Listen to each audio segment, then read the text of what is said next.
Have you ever come home to a locked door, tried everything you could to open it, only to find that the door won't open? You can push and pull and bang against it, and no matter what you do, if the door is locked, it's not going to open. Well, you might be surprised to find out that getting your ex back is exactly like that. You might be surprised to find out that unless you have the key to open that lock, to unlock the door is going to stay shut. And it's the same way with you and your ex. Until you have the key to open the door, then the relationship stays shut. Let me explain to you in this video how to open the door so that you can get that second chance that you want and that you deserve. You see, so often I talk to clients and they keep running into a brick wall. They keep trying thing after thing, and they come to me exasperated and frustrated, thinking nothing works, until they realize that they haven't used the key yet. Now in this video I want to show you what the key is and how you can use it. You see, the key to unlocking your ex's heart is to figuring out what made them lock it in the first place. In other words, what is it that they are angry at you about? What is it that they're resentful of you about? What is it that they are hurt by you? You know, if you imagine their heart as a locked door, then it works really well that you need to unlock it in order to get in. And the funny thing is, you are the only one that has the key, because you're the one that they locked the door against. So how do you find the key? How do you find the key to open the door? Well, I've come up with an exercise that you can use that is very handy, and I'd like to share it with you now.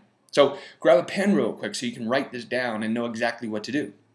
First of all, in one column, you've got to put yourself in your ex's shoes and think of all of the things that they would blame you for. Now, I got to warn you, this is going to be a little painful for you, but it's okay. You can get through it, and once you get through the pain of it and open the door, well, it'll all be worth it, won't it? So what you do is you write down all of the things that they would blame you for. Now, if you saw the video on how to be on their same side, this will make a lot of sense. What you want to do is agree with them. You see, from their perspective, you are to blame. And if you say, well, no, it's not my fault because X, Y, and Z, well, then you don't get anywhere. There's you saying this and them saying this, and it's just bang, bang, bang. Nobody gets anywhere. But if you decide that you're going to agree with them so that you can have a starting place, so that you can agree and then move forward, then you can unlock the door. So here's how you do it.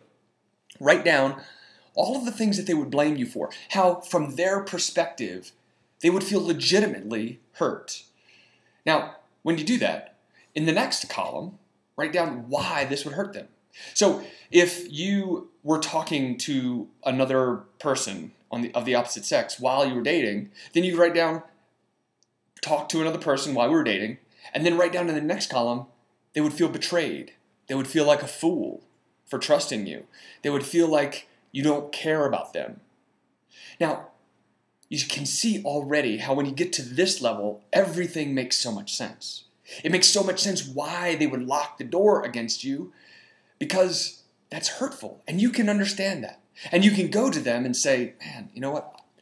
I'm so sorry about whatever, and I can understand how it would make you feel like I betrayed you.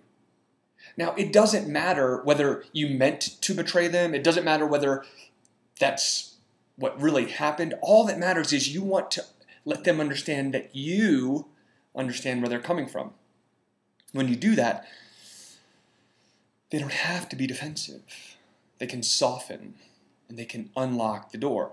So that's the first step. You write down all of the things that you can think of.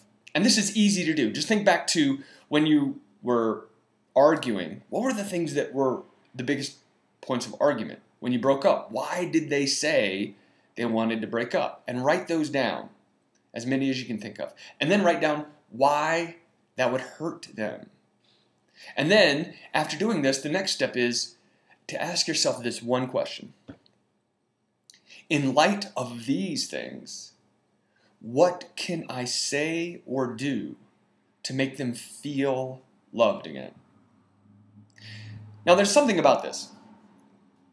You're going to come up with some ideas, And then one of them is going to click. Because you know the person that you love. You know what makes them feel loved. You know what makes them feel appreciated. You know what makes them feel like you get them. So once you go through this and agree with them emotionally, you don't have to talk to them. This is all something you can do on your own. You can write this down on paper. What did I do what would they say I did to hurt them? Why did it hurt them? What emotions would it make them feel that are negative? And then at the bottom of the paper, in light of these things, what could I say or do to make them feel loved, appreciated, and have them forgive me? Now, when you do these things, you're going to come up with some great ideas. The only thing is, it takes courage. It takes vulnerability. It takes love. But because you love them, it's so worth it. Because you love them, it's so worth it. It's kind of like coming home and not being able to find your key. Because you want to get inside, it's worth trying every key you've got. Well, it's the same way. So do that exercise and see what you come up with. And if you'd like some help, if you'd like some guidance, if you'd like to bounce some things off, or if you're just having trouble finding the key, then click on the link below. You can set up an appointment where we can work on it together. I guarantee we'll find the key, the master key, to open the door so that you can get back in and start the relationship that you want. My name's Mike.